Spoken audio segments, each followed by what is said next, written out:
police, immigration, fire, prison, and narcotics, we estimated that, only about 100,000 who want to come in. We opened the portal, and in 1 week, and we had to open the portal. Normally it's open for 1 month. We opened the portal for 1 month, and in 1 week, we have crossed the 100,000. Now I rushed and said, hey, can we pause? I ran to the president, said that, look, it looks like we are going to have problem in our hand. 1 week, we have over 100,000. That's, but you were selling vouchers. People were buying these vouchers from the post office and the banks. Can you check how many people have bought the vouchers? To go and check, more than 200,000 people have bought the vouchers. So you have to wait for them to upload. As you are waiting for them to upload, others are buying more. So by the time we close the 1 month, applicant. So when we say applicant, those who have applied for police, those who have applied for prison, those who have applied for the 506,000. The Ministry of Finance, rightly so, the economy cannot just take care because currently the police population itself is 50,000. Which is inadequate. But what you have is 50,000. And now there's 500,000 people who want to come in. I mean, practically that is impossible. How do we deal with this? But when you look at the unique numbers, and these are two different applicants, 506,000. Unique number, because Montaka could go in and buy police, and buy fire, and buy immigration. Sinaprat could have gone in to buy immigration and prisons. So people have bought 2, 3.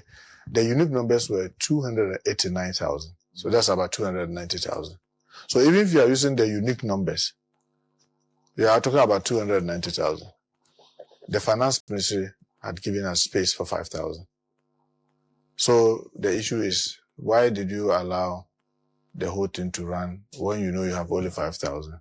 Why did you not just allow just maybe some 20,000 or 30,000 to come in?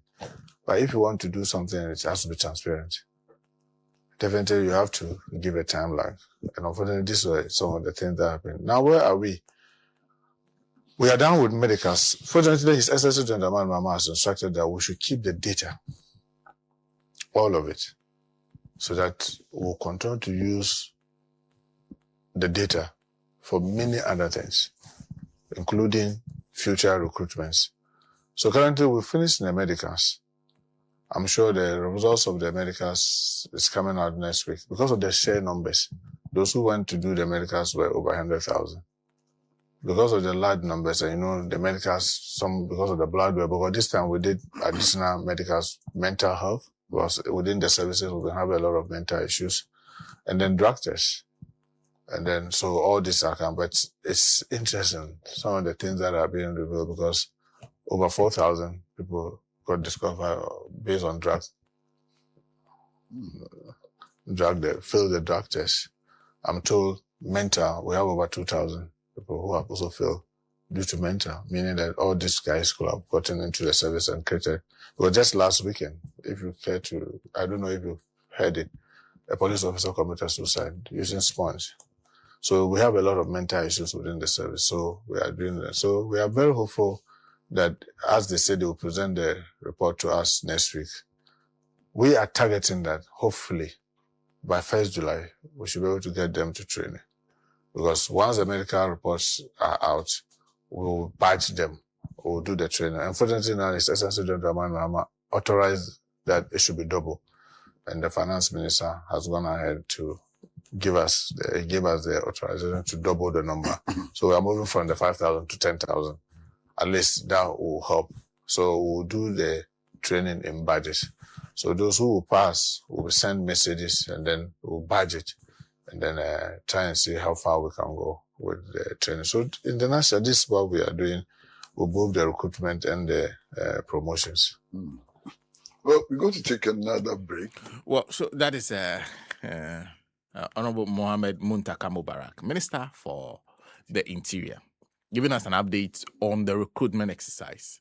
That's attracted a lot of attention. So I think when we were having that discussion back then, myself, Nancy, and the rest, we came to a few conclusions that you must look through to see the fine numbers of individual applicants, because some of them had called us and told us that I've applied for 3 and I didn't get all 3. So which means that for that person, if you are counting 3, you should actually be counting 1 instead of 3. There are some 2, should be 1. So he's saying the fine numbers are 290,000, 290,000. That's still too much. Then he goes ahead to say that over 100,000 actually did the medicals. 6,000 in total have been disqualified for drug-related and mental health issues. So 6,000 disqualified for those purposes. Said they will be people will go to the training to be in batches. Let's speak to Richard Kumadoe. Mr. Kumadoe is a fraud and security consultant. Thank you very much for your time. Good morning to you. Morning, Sana.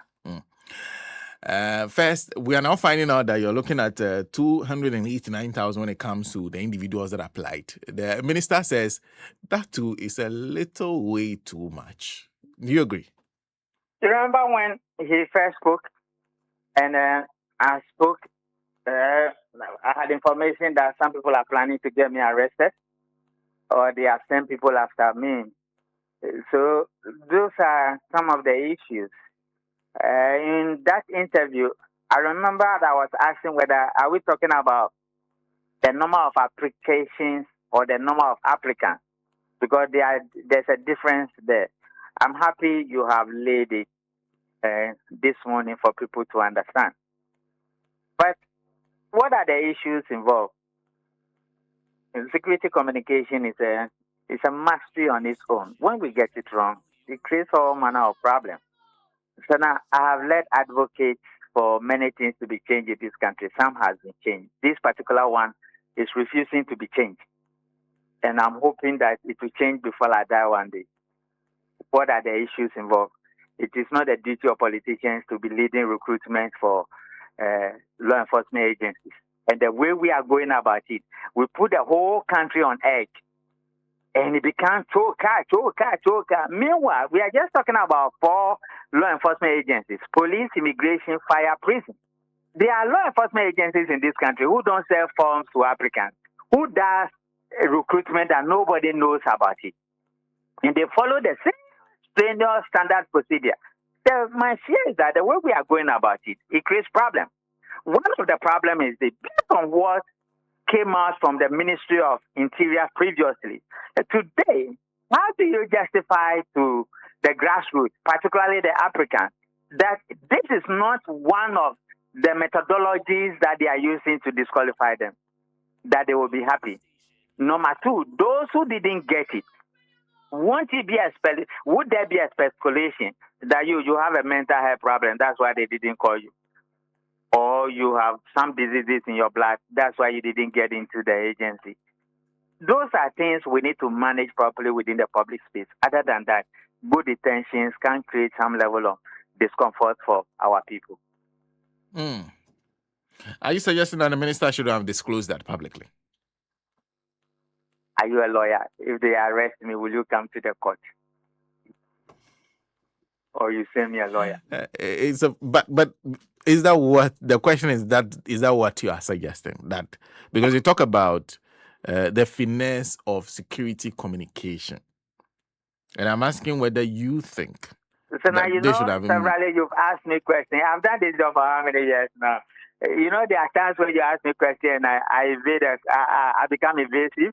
I don't answer or answer in a different way. It's to manage the public interest, is that not it? Is to manage the expectations of the people. But when we go out there and speak some of these things into the public space, it creates all manner of questions. And people ask questions. Since yesterday, a whole lot of people are asking several questions. These things can be managed properly and put in a communique that do not open the Pandora box for several people to be asking several questions. Now, when you talk about the mental health and the number, you remember during the military recruitment, the same issues came up. We don't know whether they are the same people who had the medical issues with the military that jump onto here because people buy several forms. But if they are not, then it is a major issue we need to look at. And that is why when we put it the way we have done and you don't go and you have not been called, then people within your community might be asking, do you have mental health issues or you have issues within your blood? That's why you have not gone. It's a concern, but I think we can manage it far better. But how important are these two to determining who enters our security services? So health issues of mental health that have become a new growing concern, and then the issue of even some of them failing drug tests. It is a non-fact that the young ones are abusing drugs in this country. The IJ Special Task Force in Tamale, they stay there predominantly to deal with issues of drug abuse. Law enforcement officers have bastardized people behind the peddling of drugs in our schools and at the point of entry. It's a non-fact in this country. Individual families, the churches, the mosques, the media has done a good job in that area. All of us must get involved to educate our people. There's no Ministry of Information, but there's Department of Information. NCCA don't have a budget. They need to come to the fore and provide public education. That if we lose the youth to the fight against drugs and the abuse of it, it may have several multiplications of layers of problems for them themselves and to the nation as a whole. But with the standard procedure is that when you are getting employed, not just within the law enforcement agency, at certain places, they ask for medical. When you are applying for visa, they ask for medical. And they test for AIDS and many of these things, and they use medical terms so that you don't actually know that this is AIDS, this is HIV, this is blah, blah, blah. They want to test for some of those things. It means that individual responsibility is key. And as a nation, we will need to do more because it's a known fact. When it comes to the security agencies, because of the peculiar job they do, you want to hire people who are clean background-wise. So when it gets to vetting, there are three things they do. They do interview, they do background checks, and they do medicals. The medicals is just one layer of the vetting procedure at the very top. And this is why I have said over and over again that we should allow the security agencies to do the recruitment themselves instead of the Ministry of the Interior for politics purposes. How beautiful will it be that the four security agencies, the police, immigration, fire, and prison, are doing the recruitment, and these issues are coming up. Government comes in and take the glory. The party takes the glory. The politicians assigned to this position take the glory because recruitment and the issues that comes with it or the associated issues are operational issues and they are not policy issues. Even though the need to recruit is a policy issue, how to do it and the methodology and the planning processes are operational issues. But until we get that aspect properly, we might be screwing up the process and Ghana might not be getting the dividends and the rewards when the time comes. But ultimate responsibility will still fall back to the ministry because when the agencies fail, they don't go to the agencies. No, everybody goes after the politician, will they not? Look at narcotic control. Do you know narcotics is directly under the Ministry of the Interior? You know that, right? Yes, I do. You know narcotics have the autonomy to recruit people. And when narcotic control is recruiting people, they don't sell form too. When the research department is recruiting people, they don't sell form. The BNI don't sell form. YOCO don't sell form. Cyber Security Authority don't sell form. So there are a lot of security agencies, core members of the National Security Council, who don't sell form. And whose recruitment does it become coca, and put the country on the edge? No, it's wrong. But these security agencies you mentioned I'm not sure they do recruitments to the level to which the police does, the do you know fire the service total does. number of people who are recruited by these agencies? No. In any case, you are not giving the data of narcotics to third parties. You are not giving the data of the BNI because when you give their data, they'll come behind the scene in the middle of the night and take their data. You are not giving the data for the military intelligence and the defense intelligence. So why are you giving the CID data to the general public? It's a problem. Do we know how many numbers the they have recruited. So you see the media with these narratives that, security recruitment. It's just 4 agencies we are talking about out of the many security agencies in this country. So, hey, we are not doing it properly. It's problematic. It creates too much public trouble for us. And so many people say things that are not so correct, Mr. Kumadoe, thank you. Thank you very much for You're speaking to welcome. us. Richard Kumadoe is a fraud and security consultant on this matter of the recruitment. He still insists that it should be handled solely by the security agencies. There should be no involvement. This time around, the ministry has been the central coordinating agency for at least some of them: fire service, immigration, there's the prison service, there's what they call it, the Ghana Police Service. The ministry has been the central agency for doing all these things. He says he believes that it should go back, to be devolved back to the agencies themselves to handle. I told you I have a guest in studio this morning. He's, like I said, he's the only person who I'm mentioning his name I don't add doctor to, Emmanuel Adipa now. He is a senior medical officer at REACH, or the Greater Accra Regional Hospital now, as it is called. I don't know when they'll finish work on phase 2. Phase 2 was supposed to start 8 years ago. Phase 2, we don't know what has happened to phase 2, whether there's some work ongoing there. But it was, I'm sure it will be done. A lot of work will be done there. But this morning, we're not talking about the Greater Accra Regional Hospital. We're spending time talking about President Mahama's own agenda that involved health sovereignty. Now, look at one of the biggest challenges we have now, we've been discussing, is the issue of Ebola. That Ebola is in Congo and Uganda. Those are the countries at high risk. There are those at the middle risk. But we are low risk because Congo and Uganda are not close to us. But that's not the case.